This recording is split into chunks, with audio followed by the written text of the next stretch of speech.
we have one example that is probably outside of the margins of reasonable.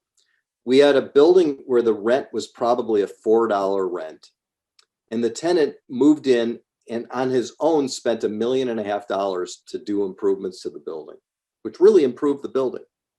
And his lease came up, and he went to the landlord and he said, the landlord, by the way, was a friend of mine. I didn't own this building. And he said, I'd like to renew my lease. And the landlord said, well, with all those improvements, it's worth $9 a foot. And he said, wait a minute, I made the improvements. You're charging me for improvements that I made? And the landlord said, yeah, because if you leave, I'm going to get $9 from the next guy.